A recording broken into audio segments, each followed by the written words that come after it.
अस्सलामुअलैकुम। मुल्क में जल्द या बदेर इलेक्शन तो होने ही हैं। आज बिलावल भुट्टो जरदारी ने भी बाज़ाब्ता इलेक्शन मुहिम का आगाज कर दिया, लेकिन इलेक्शन से कबल इत्तेहादी हुकूमत बिलखुसूस मुस्लिम लीग नून की पूरी कोशिश है कि जिस खैर की उन्हें आला अदलिया से तवक्को नहीं, वो रिलीफ वो पार्लियामान के जरिए हासिल कर ले, वो भी एक ऐसी पार्लियामान से जहां हकीकी अपोजिशन नाम की कोई चीज़ मौजूद ही नहीं। हुकूमत लाख तोजी पेश करे कि ये तरामीम आइन का तकाजा है, लेकिन ये वाज़ेह है कि इसका मकसद आइन की खिदमत से कहीं ज़्यादा सियासी रिलीफ हासिल करना है। चाहे supreme court practice and procedure bill या supreme court review judgment and order bill हो या फिर इंतखाबी एक्ट 2017 में हालिया तरामीम हो, जिसके तहत सियासतदानों की ताउम्र नाअहली को सिर्फ 5 साल तक महदूद कर दिया जाए और वो दोबारा न सिर्फ असेंबलियों में जा सके बल्कि पावर पॉलिटिक्स में अपना खिराज भी वसूल कर सके। अब देखना यह है कि आला अदलिया इन तरामीम को किस तरह से देखती है और इन तरामीम की मुल्क की मुस्तकबिल की सियासत पर क्या असरात मुरत्तब होंगे, इसी पर ज़रा फोकस रहेंगे। और अपनी गेस्ट का आपसे तारुफ करवाता चलूँ। इस वक्त जस्टिस रिटायर्ड नासिरा इकबाल साहिबा हमारे साथ मौजूद हैं, माहिर कानून। बहुत बहुत शुक्रिया मैम आपके वक्त का। सबसे पहले मैं जानना चाहूँगा कि आप भी इन तमाम तरामीम पार्लियामेंट के थ्रू हो रही हैं, आप इसे किस तरह से देख रही हैं? क्या वाकई ये जो कहा जा रहा है कि ये पर्सन स्पेसिफिक है और सियासी रिलीफ हासिल करने की कोशिश की जा रही है? यकीनन ये तो पर्सन स्पेसिफिक है और नवाज शरीफ की सहूलत के लिए सब कुछ हो रहे हैं, और ऐसा होना जो है ना वो मुनासिब बिल्कुल नहीं है, क्योंकि पार्लियामेंट को ये इख्तियार ही नहीं कि वो इस तरह की चीज़ें करे। और चीफ जस्टिस ने तो इसके ऊपर बरमला कह दिया है कि ये तमाम जो तरामीम ला रहे हैं ये दुरुस्त नहीं है।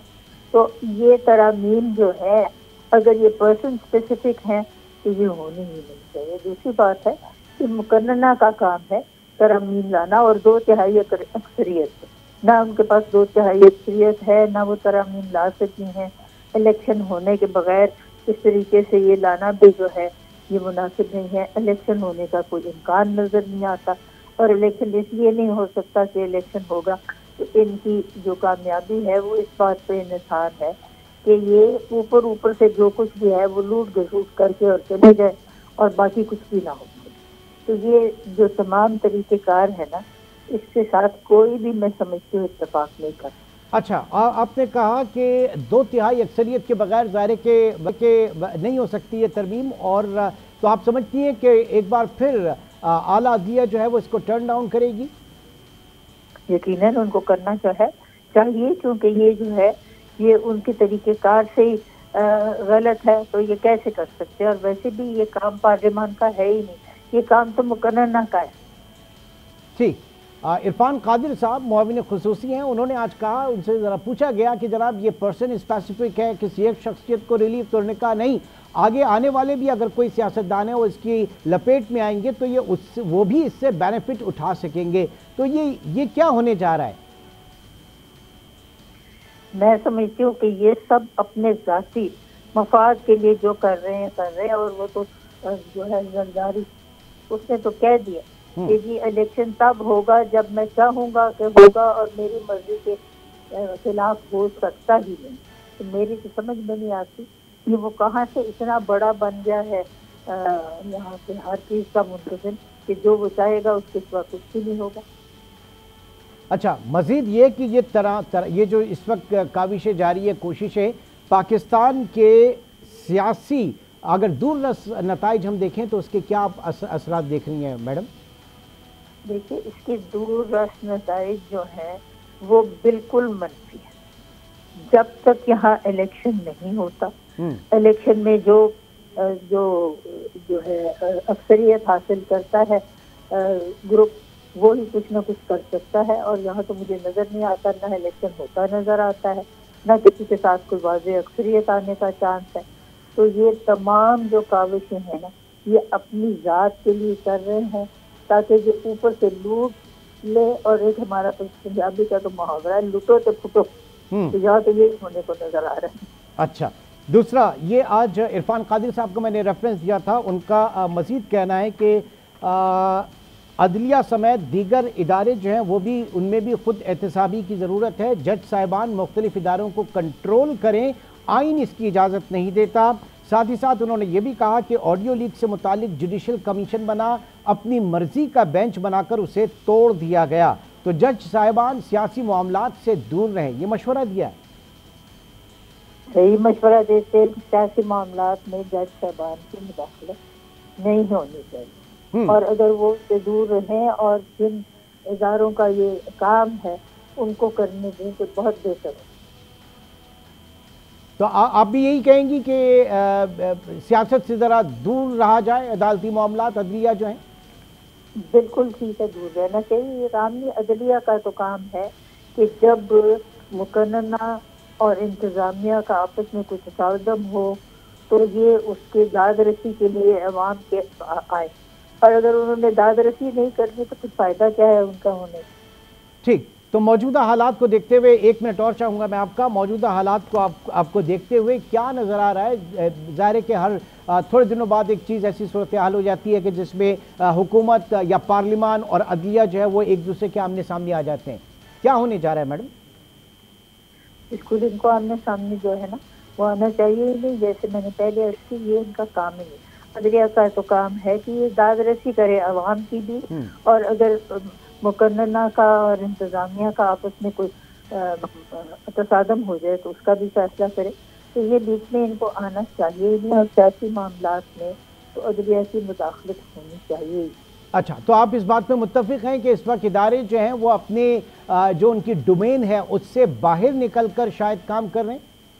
बिल्कुल, ये तो नजरिया में आ रहा है, और ये जो है ये तमाम तरीक़ेकार जो है ना, इसको जब तक हम वापस उसके सही रास्ते पे इस्तेमाल नहीं करेंगे हम आगे तरक्की कर ही नहीं सकते। जमहूरी निज़ाम ही नहीं है, क्योंकि जमहूरी निज़ाम का तो मतलब ये है कि जो हमारा आइन है उसके बीच में आप हर वक्त उसको तब्दील नहीं कर।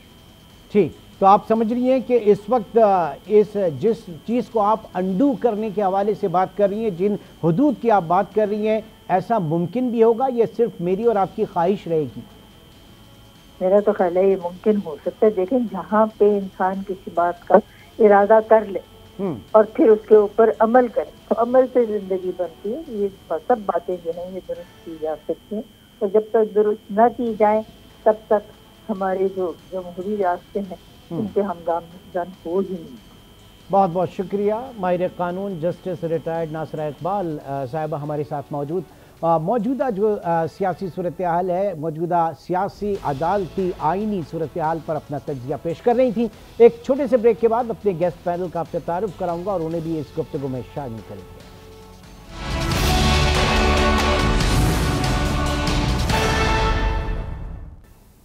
Welcome back. अपने गेस्ट पैनल का आपसे तारुफ करवाता चलूँ। एडवोकेट जाहिद मलिक साहब इस वक्त लाहौर स्टूडियो में हमारे साथ मौजूद हैं। आप farmer assistant advocate general Punjab रहे और साथ ही साथ general secretary PMLN lawyers forum Punjab भी हैं। बहुत शुक्रिया जाहिद मलिक साहब लाहौर स्टूडियो में इस वक्त हमारे साथ मौजूद हैं, और जुल्फ़िकार अली बदर साहब भी मौजूद हैं, तर्जुमान हैं वज़ीर ख़ारजा बिलावल भुट्टो ज़रदारी के, ख़ुद भी माहिर कानून हैं। जुल्फ़िकार साहब आपका भी बहुत शुक्रिया। बहुत शुक्रिया जी। जाहिद साहब आपकी तरफ आता हूँ। सबसे पहले ये बताइएगा कि क्या पार्लिमान में इस वक्त जो आइनी तरमीम का सिलसिला जारी है, मुख्तलिफ लोग और ज़ाहिर है कि आप ही की बिरादरी के जो सीनियर लोग हैं वो इस वक्त कह रहे हैं कि जनाब ये पर्सन स्पेसिफिक है, इसके आइनी तकाज़ों से कहीं ज़्यादा इसके सियासी मकासद हैं, सियासी रिलीफ हासिल करने की कोशिश है। जी जाहिद साहब। बिस्मिल्लाहिर्रहमानिर्रहीम। हर ज्यूरिस्ट का अपना व्यू है। मैं कानून का एक छोटा सा तालिब इल्म होने की हैसियत से अपना व्यू आपके सामने रख देता हूँ। सबसे पहले तो देखिए, इस वक्त जो बात की जा रही है 62F1 की, क्या उसमें कोई डिस्क्वालिफिकेशन पीरियड मुकर्रर है? उसमें कोई पीरियड मुकर्रर नहीं है। उस पर एट वेरियंस जजमेंट्स थी सुप्रीम कोर्ट की मुख्तलिफ। कभी इफ्तिखार चीमा साहब को डी-सीट कर दिया जाता है इसी कानून के तहत, उन्हें इजाज़त दी जाती है। जमशेद दस्ती को डी-सीट करके इजाज़त दी जाती है, और कहीं किसी आदमी को मसलन रिजवान गिल और आमिर यार, इनको परमानेंट लाइफ टाइम परमानेंट आपने बैन कर दिया। अब जहाँ तक मियाँ नवाज शरीफ साहब की कन्विक्शन और लाइफ टाइम आपने जो बैन किया है इस कानून को, वो इंटरप्रिटेशन ऑफ कॉन्स्टिट्यूशन की है। एक नया रवाज चल पड़ा है यहाँ कि हम इंटरप्रिटेशन के नाम पे री राइटिंग ऑफ द कॉन्स्टिट्यूशन करते हैं। मियाँ नवाज शरीफ की कन्विक्शन और इस केस में जहाँ लाइफ टाइम बैन किया गया, वो तमाम की तमाम चीज़ें तो उस वक़्त से लेके आज तक बेनकाब हो रही हैं कि वो किस प्रोजेक्ट का हिस्सा थे। अगर एट वेरियस जजमेंट्स हैं, कॉन्स्टिट्यूशन में टाइम फ्रेम नहीं दिया हुआ, तो अदालतों का ये काम नहीं है कि वो ये कह दें कि ये लाइफ टाइम बैन है, ये अब दोबारा पार्लियामेंट में नहीं आ सकेंगे। ये काम पार्लियामेंट का है। पार्लियामेंट ने कानून साजी करनी है, पार्लियामेंट ने कानून बताना है। जुर्म की सज़ा का तयन भी पार्लियामेंट ने करके अदालतों को देना है और अदालतों ने उसके मुताबिक काम करना है। इट वाज टोटली अनसेफ कि जी हल उसका यही है जो इस वक्त हुकूमत ने किया है, पार्लियामेंट ने किया। बल्कि आप देखिए इस वक्त 3 मौजूदा जो तब्दीलियां आई हैं इलेक्शन एक्ट में, उसमें 5 साल की मुद्दत उन्होंने मुकर्रर की है कि अगर कोई डिस्क्वालिफिकेशन होती है तो वो 5 साल तक। जरा मुझे ये बताइएगा सर, कतई नज़र इसके कि ये मियां मोहम्मद नवाज शरीफ साहब की कन्विक्शन या उनके केस के हवाले से मैं एक जनरल कमेंट और जनरल केस के हवाले से बात करूंगा कि अगर कोई शख्स मिसाल के तौर पे करप्शन में अगर डिस्क्वालीफाई होता है, नाअहल होता है, तो क्या तब भी वो 5 साल बाद जो है वो उसकी डिस्क्वालिफिकेशन ख़त्म हो जाएगी और वो अगले इलेक्शन में हिस्सा ले सकेगा? जी ये अवाम के करने का काम है। अवाम अगर नहीं, अवाम ने तो वोट डालना है। देखिए अवाम ने तो वोट डालना है ना, बाकी इलेक्शन कमीशन और अवाम वोट ना डाले, अवाम वोट ऐसे बंदे को ना डाले जिसको वो ठीक नहीं समझती। मुझे एक सेकंड दीजिएगा। सॉरी सर, मुझे जरा रिफ्रेश करने दें। अवाम तो उस वक्त वोट डालेगी ना, फैसला करेगी जब वो इलेक्शन में कॉन्टेस्ट करे। यहाँ बात ये कि अगर कोई करप्शन में, मैं बात इन जनरल कर रहा हूं, और आज के बाद अगर कोई भी डिस्क्वालीफाई होता है करप्शन के अंदर या किसी और क्राइम के अंदर, आप समझते हैं कि 5 साल में वो वजू करके दोबारा आ जाएगा? अवाम का तो एक बात को छोड़े ना, मैं तो बात कर रहा हूँ इलेक्शन कमीशन की और आपके पार्लियामेंट की कानून साजी की मैं बात कर रहा हूँ। वो दोबारा अहल होगा? जी जी जी, वो दोबारा अहल होगा। और उसको मेरी अर्ज सुन लीजिए। जी जी फरमाइए। करप्शन का इल्ज़ाम लगा के आज तक जितने लोगों को डिस्क्वालीफाई किया गया है, कुछ अरसे बाद वही तमाम कहानियाँ, वही बैकग्राउंड नज़र आई कि किस तरह से किया गया। ये एक रवाज चल पड़ा है हमारा। जहाँ तक पर्सन स्पेसिफिक लेजिस्लेशन की आपने बात की, पर्सन स्पेसिफिक लेजिस्लेशन वो होती है जब इसी सुप्रीम कोर्ट ने एक डिक्टेटर को खुद से आइन अमेंड करने का इख्तियार दिया और उसने, ठीक है, मैं बिल्कुल प्राइम मिनिस्टर बनने पर पाबंदी लगाई। आपका पॉइंट आ गया सर, आपका पॉइंट आ गया। ओके, जरा जुल्फिकार बदर साहब, जो बात इस वक्त की जा रही है कि बड़ा जनरल ऑब्जर्व है, मैं इस वक्त बात ही नहीं कर रहा कि जनाब मियां नवाज शरीफ या कोई और, मैं इन जनरल एक बात कर रहा हूँ, इखलाकी इक़दार के हवाले से बात कर रहा हूँ कि कल को अगर कोई अगले आइंदा आने वाली हुकूमत में कोई पार्लियामेंटेरियन अगर करप्शन केस में नाअहल हुआ तो अगले 5 साल बाद वो दोबारा अहल हो जाएगा। ये आपने जरा वेस्ट को और जो इस्टेब्लिश्ड और अब कहते हैं तहजीब याफ्ता कौमें हैं, वो जो डेमोक्रेसीज हैं, उन्होंने तो गार्बेज के अंदर, डस्टबिन के अंदर अपने अपने मिनिस्टर्स को उठा के फेंका है जो करप्शन के अंदर थे। पाकिस्तान में तो हम कुछ क्या करने जा रहे हैं फिर?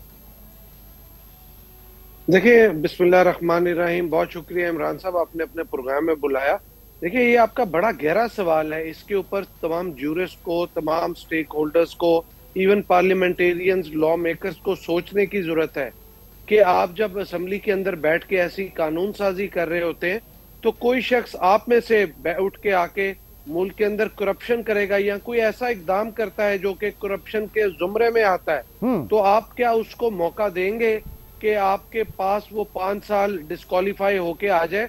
देखिए, डिस्क्वालिफिकेशन का मामला है कि अगर आपने कोई मिस डिक्लेरेशन की है, आपकी डिग्री ठीक नहीं, आप कोई और मामला करके या आपने कोई झूठ बोला है, तो वो उस चीज के ऊपर 5 साल होता है। लेकिन हाँ, अगर आपको किसी क्रिमिनल केस के अंदर या किसी करप्शन केस के अंदर आपको सजा होती है तो फिर उसके ऊपर एक अलहदा से जो है सजा मुकर्रर होनी चाहिए। हाँ। कि उस शख्स को सियासत करने का अहल नहीं होना चाहिए।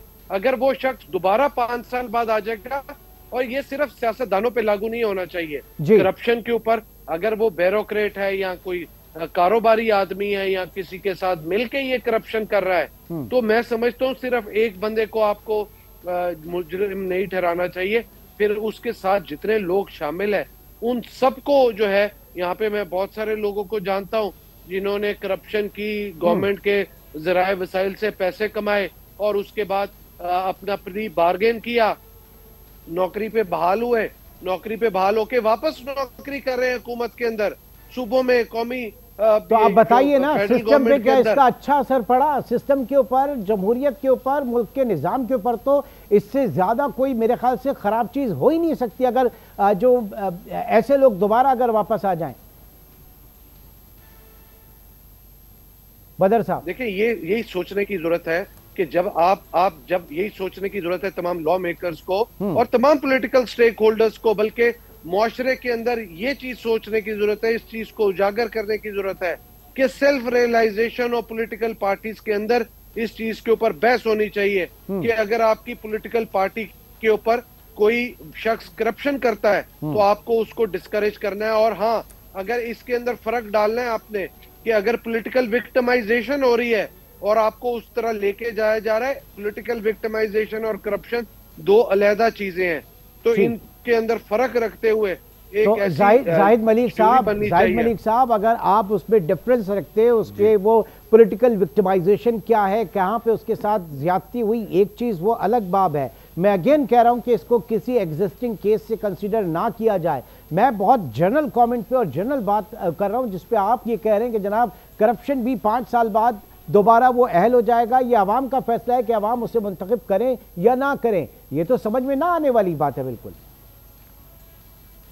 इमरान भाई, ये पार्लियामेंट में जाने की ही बात हो रही है, कोई नौकरी लेने की बात नहीं हो रही है। अगर पार्लियामेंट भी मेरी यार सुन लीजिए, पार्लियामेंटेरियन के लिए ही क्वालिफिकेशन और डिस्क्वालिफिकेशन तय कर रहा है, कोई किसी जॉब के लिए या बिजनेस के लिए नहीं कर रहा। पाकिस्तान में पॉलिटिशियंस के खिलाफ ही पॉलिटिकल विक्टिमाइजेशन हुई। बैठे बिठाए 6 से 10 बजे टॉक शोज में लोगों को चोर डिक्लेयर कर दिया गया। पूरी एक पार्टी की क़यादत को आपने नैब के ज़रिए गिरफ्तार करवा दिया, झूठे मुकदमात कायम करवा दिए। राना सनाउल्लाह पे तो आपने हीरोइन का केस डाल दिया। एक एक लीडर का नाम लेना शुरू करूं तो पूरा प्रोग्राम आपका ख़त्म हो जाएगा। उसके बाद हम ये कहें कि जी सियासतदान चोर हैं, बड़ा जुल्म हो गया। कोई एक केस साबित हुआ, कौन जिम्मेदार है? नहीं हुआ, कौन जिम्मेदार है? और जिनको सजा के ऊपर हुआ ना किसी और के ऊपर हुआ। मैं जो बात कर रहा था शायद तो जिनको सजा दी गई, मेरी अर्ज सुन लीजिए, मैं समझ रहा हूँ हुजूर, जिनको सजा दी गई मियां नवाज शरीफ साहब को, वो कौन सा साबित होता है? यहाँ पर सियासतदानों को एहतसाब के नाम पर, करप्शन के नाम पर, मीडिया ट्रायल के जरिए और अदालतों के जरिए। मैं ये नहीं कह रहा कि मियां साहब के केस का मैं रेफरेंस दे रहा हूं, मैं तो सिर्फ एक ये बात कह रहा हूं कि आइंदा भी इस कानून के इतलाक होने के बाद, इसके नाफिजुल अमल होने के बाद, अगर अगली इलेक्शन में, अगली आपके पार्लियामेंट के अंदर कोई पार्लियामेंटेरियन जो है वो करप्शन के अंदर डिस्क्वालीफाई होता है या उसकी करप्शन साबित हो जाती है, तो आप ये कह रहे हैं कि उससे अगले इलेक्शन में वो आराम से बैठ के इलेक्शन कॉन्टेस्ट कर सकेगा। मेरा इन प्रिंसिपल आपसे सिर्फ एक ही सवाल है।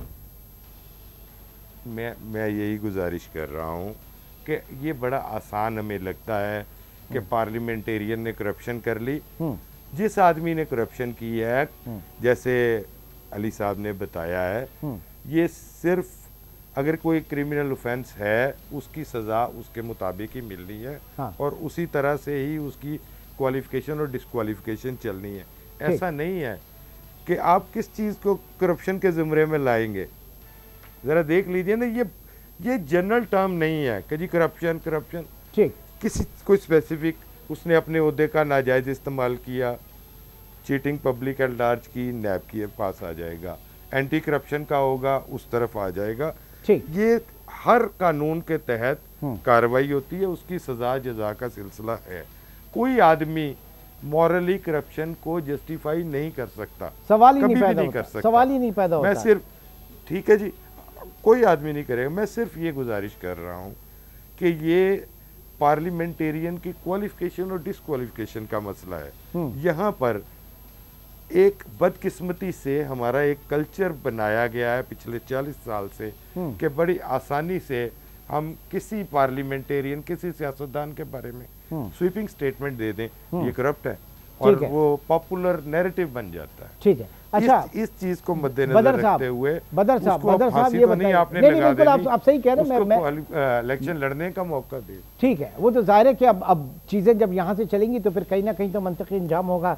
बदर साहब ये बताइए कि जो कहा गया कि जहाँ पर जिस जुर्म की मुद्दत सज़ा के हवाले से आइन खामोश है, वहाँ पर उसको 5 साल कर दिया गया, तो क्या मुनासिब ऐसा नहीं होता कि और जो जराइम है जिस पे आप कह रहे हैं उनको कैटेगराइज करते और उनकी मुद्दत का तयन भी हो जाता, बजाय इसके कि एक ब्लैंकेट कवर की बात की जा रही है या ब्लैंकेट 5 साल की बात की जा रही है? बदर साहब देखिए, इसके ऊपर सोच विचार की जरूरत है। जैसे कोई शख्स चोरी करता है, कोई डकैती करता है, या कोई चीज किसी की चुरा के ले जाता है, तो उसका जो स्पेसिफिक है, अब गवर्नमेंट में अगर एक बंदा बैठा है, वो सुबह ही गवर्नमेंट के अंदर कोई रेवेन्यू या गवर्नमेंट के लोगों के साथ मिलके करता है, एंटी करप्शन देखता है, और हर जो एक्ट है वो उसने डिफाइन की हुई है सजाएं। यहाँ पे जो करप्शन की डेफिनेशन है ना, उसको एक्चुअली एक्सप्लोर करने की जरूरत है। हाँ। उसको फर्दर डिफाइन करने की जरूरत है कि हम करप्शन किस चीज को करप्शन कह रहे हैं। अगर किसी ने कोई सरकारी जमीन अलॉट करवा ली है, कोई व्हाइट कॉलर क्राइम कर लिया है, कोई SRO इशू करा लिया है, कोई बैंकों से लोन लेके माफ करा लिया है, कोई बिजली चोरी कर ली है, कोई गैस चोरी कर ली है, तो उसके बाद गवर्नमेंट की कोई मिस यूज ऑफ अथॉरिटी कर ली है, हमने ये देखना है कि हो क्या रहा है, कि किस चीज के अंदर। किसका काम है सर, ये किसका काम है, ये किसका काम है? गिलानी साहब ने एक लेटर दे, देखे मैं आ रहा हूँ। गिलानी साहब का आप देखें, एक लेटर उन्होंने नहीं लिखा था अथॉरिटीज को, तो उनको न्यायालय कर दिया गया till the rising of the court, ठीक है, और वो 5 साल के लिए नाअहल हो गए। अब वो 5 साल के लिए जब नाअहल हुए, तो वो 5 साल के बाद फिर जब वो टाइम पीरियड गुजरा, तो वो आके उन्होंने दोबारा इलेक्शन लड़ा।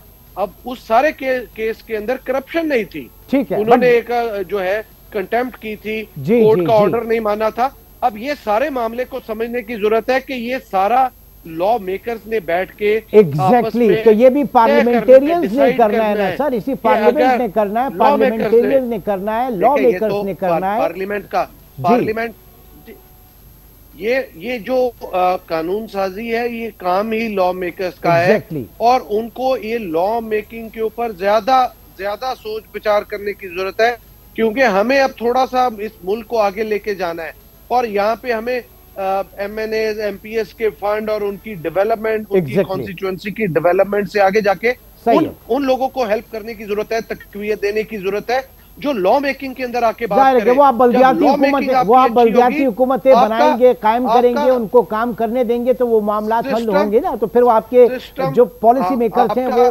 पॉलिसी बनाएंगे, आपके कंट्रोल्स और सिस्टम इतने स्ट्रांग हो जाएंगे कि उस लॉ के बाद कोई भी शख्स अपनी मर्जी भी करना चाहे वो नहीं हो सकेगी। ठीक, हमारे दोनों गेस्ट मौजूद हैं, जुल्फिकार बदर साहब भी और साहब भी। एक छोटे से ब्रेक की कॉल है, ब्रेक के बाद प्रोग्राम को आगे बढ़ाते हैं। वेलकम बैक जी। जाहिद मलिक साहब, आज बिलावल भुट्टो जो है वो उन्होंने अपनी हुकूमत पर भी तनकीद की, इत्तेहादी हुकूमत पर, कुछ बजट के हवाले से उसमें ये कि जो सैलाब मुतासरीन हैं उनको नज़रअंदाज किया गया। साथ ही साथ उन्होंने ये भी कहा कि मैं इत्तेहादियों से कहता हूँ ज़रा हिम्मत करें और इलेक्शन लड़ें। तो क्या वजह है कि उन्होंने तो आज अपनी इलेक्शन मुहिम का आगाज़ भी एक तरीके से कर दिया। आप लोग जो है वो आइनी तरामीम के अंदर फंसे हुए, और नून लीग जो है वो इस वक्त मियाँ साहब के बगैर इलेक्शन में नहीं जाना चाह रही। क्या मसाइल हैं आप लोगों के? उनके बगैर इलेक्शन अगर आप लड़ेंगे तो अंदेशा है कि आप नहीं आ सकेंगे?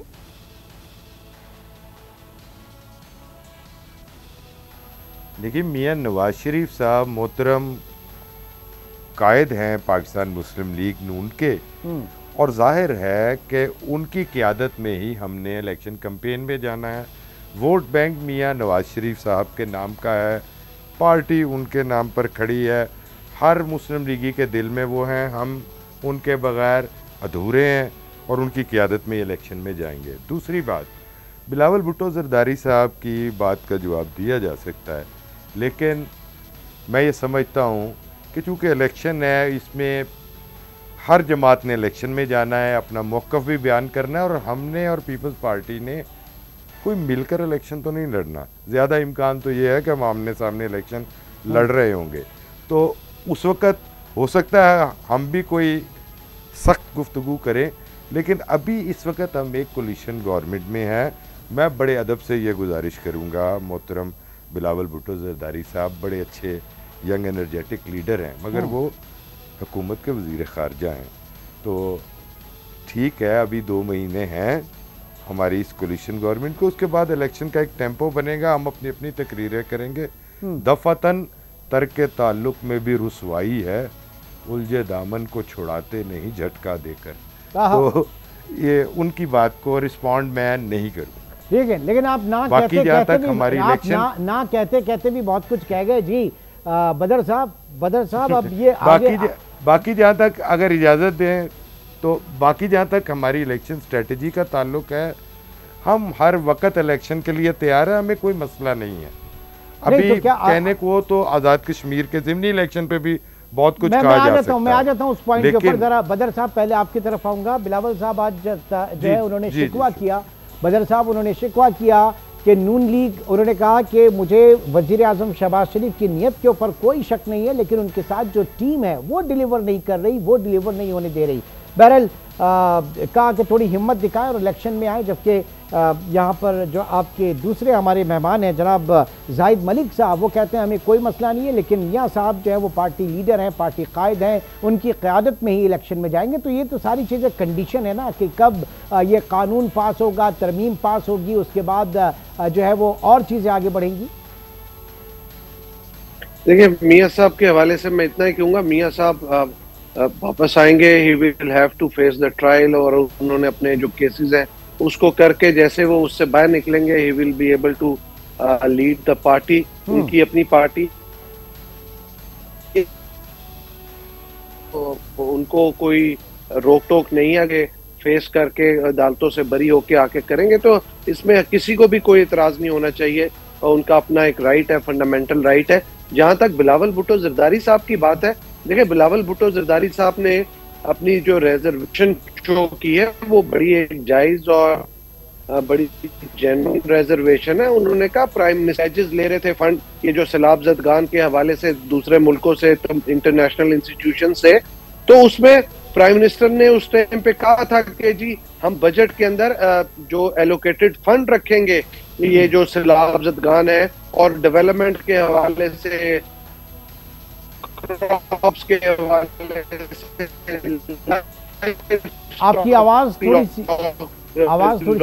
के हवाले से, इंफ्रास्ट्रक्चर बिल्डिंग के लाभ से, अब ठीक है जी अब ठीक है। अच्छा मुझे ये बताइएगा, जो चीज़ आपने बताई पूरी टाइमलाइन पे सारी चीज़ें, वो आएंगे, उनको आके अपने केसेस को जो है वो फेस करना होगा, और उसके बाद जो है वो चीज़ें जब भी सेट होगी। लेकिन अगस्त में, मिड अगस्त में ये गवर्नमेंट जो है वो अपना टर्म पूरा करेगी, फिर सितंबर, अक्टूबर या नवंबर। तो आप समझ रहे हैं कि इन 2-3 महीने के अंदर ये सारी चीज़ें हो जाएंगी और इलेक्शन जो है वो वक्त पे होंगे।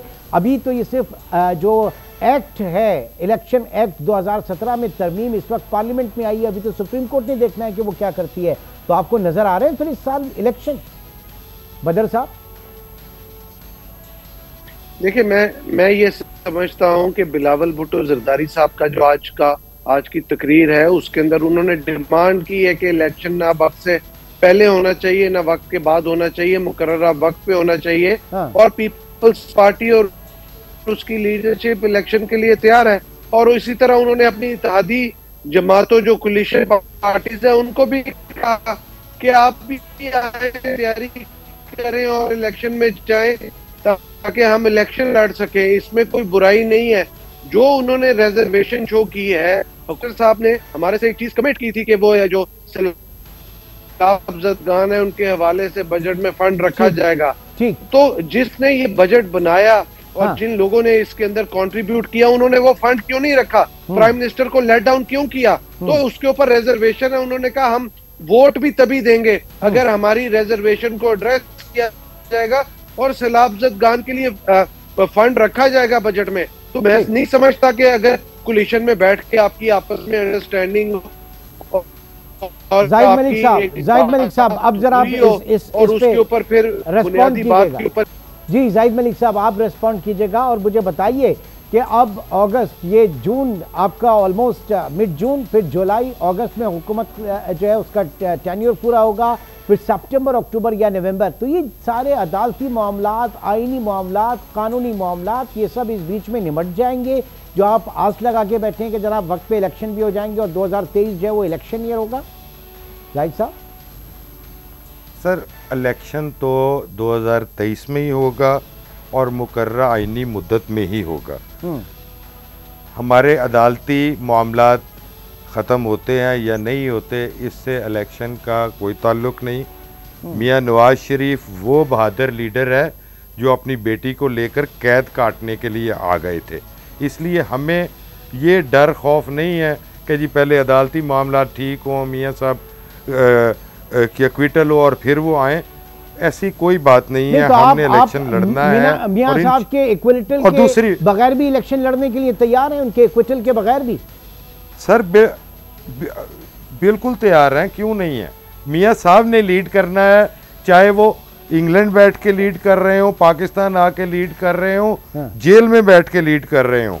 लीड मियां साहब नहीं करना है, वही कायद हैं, वही पार्टी चलाते हैं, वही सब कुछ है। नहीं, तो इसमें तो कोई तीसरी बात, इसमें तो कोई शक है नहीं ना, मियां साहब इमरान साहब